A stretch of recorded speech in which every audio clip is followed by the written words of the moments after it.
여러분 안녕하세요. 오늘은 광해군 공부하겠습니다. 선조 시절 7년간의 긴 임진왜란이 끝나고 왕에 오른 광해군. 백성들은 아주 살기 힘들었습니다. 그래서 백성들을 위해서 세금 제도를 바꾸는데 그것이 바로 대동법.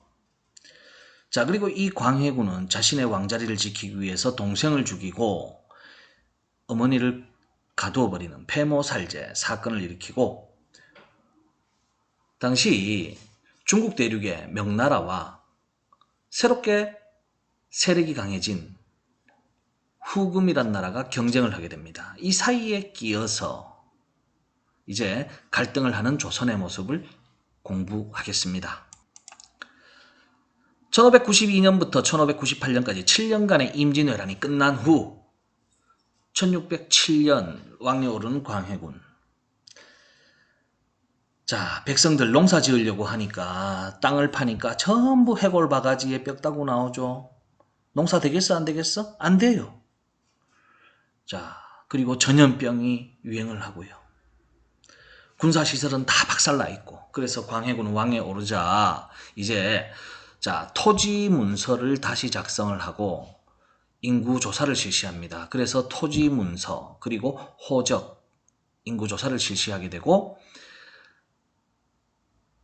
많은 백성들이 전염병에 노출되어 있으니까 동의보감이라는 한의학 책을 만들어서 이제 나누어 줍니다. 그리고 많은 조선 사람들이 임진왜란이 끝나고 일본에 잡혀갔는데, 조선통신사, 조선에서 일본에 보낸 외교관들입니다. 보내서 인질로 잡혀갔던 사람들 다시 데리고 옵니다. 자, 이런 많은 업적을 광해군은 하게 됩니다.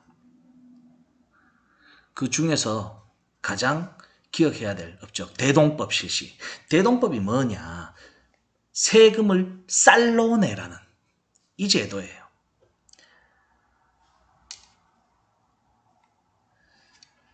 당시 조선에는 각 지역의 특산물을 임금님에게 세금으로 내는 공납이라는 제도가 있었어요. 울릉도 특산물 오징어, 그 다음에 남해 바다에는 김과 전복. 자, 이런 것들을 각 지역의 특산물을 임금님에게 진상 바치는 세금으로 내는 제도가 있는데, 자, 농사가 잘 되고 그 다음에 수확량이 좋으면 언제든지 세금을 낼 수 있어요. 하지만 가뭄이 오거나 흉년이 오거나 파도가 높아서 오징어를 못 잡거나 뭐 이러면은 세금을 낼 수가 없잖아. 그러면은 이 세금을 내지 못한 백성들은 산으로 도망을 가거나 뭐 이런 이제 삶 자체가 흔들리게 되는 거예요. 그래서 광해군은 자, 지금부터 특산물 세금을 쌀로 내도록 해라. 너희들이 쌀로 내면은 내가 먹고 싶은 것이 있으면 오징어 먹고 싶으면은 쌀 팔아서 오징어 사 먹을게. 김 먹고 싶으면은 쌀 팔아서 김 사 먹을게. 이렇게 해서 대동법이라는 제도를 실시하게 되는 겁니다. 자, 남은 광해군의 가족 이야기 좀 해볼게요. 자, 선조 임금님한테는 자, 임해군, 광해군 등등등, 왕비한테는 자식이 없었어요. 그래서 후궁들에게 임해군, 광해군 뭐 이런 왕자들을 많이 생산했는데,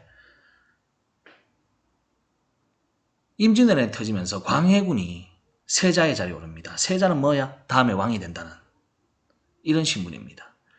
자, 임진왜란이 끝나고 난 다음에 왕비가 돌아가시고 선조 임금님이 새로운 왕비를 한 명 들이는데 그분이 바로 임목왕후예요. 선조하고 임목왕후 사이에서 어린 영창대군이 태어납니다. 그런데 원래대로라면은 대군과 군이 있으면은 대군이 다음에 왕자리를 물려받아요. 그런데 광해군은 벌써 세자의 자리에 올라 있으니까, 자, 선조가 죽고 광해군이 왕자리에 올라갑니다.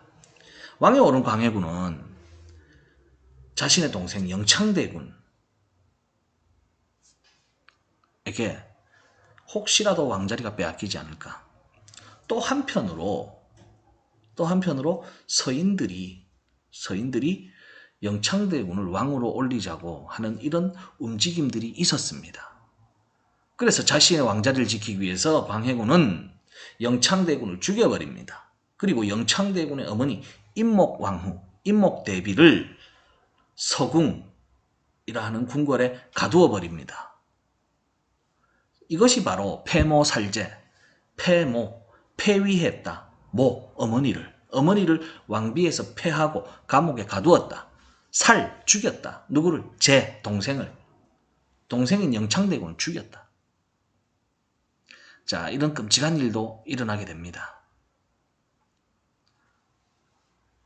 임진왜란이 끝난 이후에 조선의 북쪽에서는 후금이라는, 즉 여진족들이 하나의 나라를 만듭니다. 바로 후금이란 나라예요. 명나라가 임진왜란 시기에 조선에 군대를 보내면서 명나라도 힘이 약해져 갑니다. 이 틈을 노려서 여진족들이 하나의 나라 후금을 만들고 이제 후금은 명나라를 공격하는 이러한 상황에 처해집니다. 후금이 명나라를 공격하니 명나라는 조선에게 help me, 야 조선 너희 좀 도와줘봐. 임진왜란 때 우리 명이 너희 조선을 도왔으니까 이번에는 조선 너희가 우리 명나라를 좀 도와줘. 조선의 입장에서는 당연히 도와줘야 되죠. 하지만 조선도 지금 죽을 지경이에요. 왜 그러냐. 7년간의 임진왜란 이후에 백성들이 먹고 살기 힘든데 우리가 명나라를 당연히 도와주긴 도와줘야 되는데 후금이 만약에 조선을 공격하면 조선은 그대로 멸망하는 거야. 그러니까 광해군은 고민을 할 수밖에 없는 거예요. 그래서 광해군이 선택한 거는 그래, 일단 명나라에게 군사를 보내서 도와주자. 그리고 뒤로는 후금에게 항복을 합니다. 자, 명나라에게 군사를 보내서 명나라와의 의리를 지키고 뒤로는 후금에게 야 후금 우리 너희와 싸울 생각이 없어. 우리 조선과 친하게 지내자. 이렇게 하면서 명나라와 후금 사이에서 줄타기를 하는 조선입니다. 이것은 중립을 지키겠다는 의미이고 중립을 지키는 것은 즉 조선이 현재 살아갈 수 있는 유일한 방법이었다고 판단되었는 광해군의 아주 똑똑한 선택이었습니다.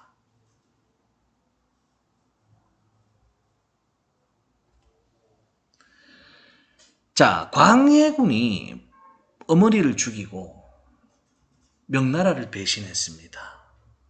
이거를 꼬투리 잡은 서인들이 이제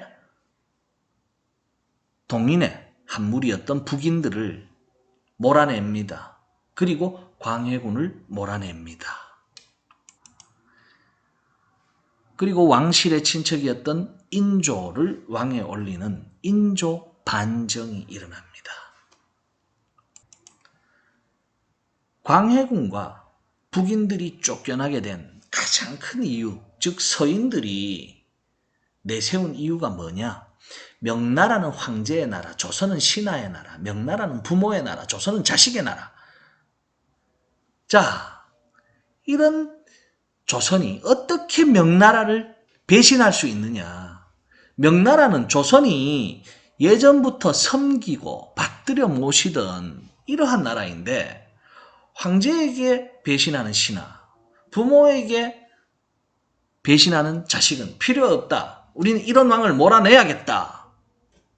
해서 광해군을 왕자리에서 쫓아내고 광해군을 지지하던 동인 가운데 북인들을 몰아냅니다. 그러면서 이 서인들이 권력을 차지하게 되고 새로운 왕 인조는 명나라를 계속 따르는 명나라와의 의리를 지키는 이런 정책을 펼쳐나가게 되는 것입니다. 자, 광해군 잠시 복습할게요. 광해군 하면은 첫 번째 중립외교. 명나라와 후금 사이에서 중립을 지켰다. 이 중리외교 때문에 광해군이 쫓겨나게 됩니다. 그리고 두 번째 기억할 것이 대동법이라는 백성들을 위한 정책을 실시했다는 것.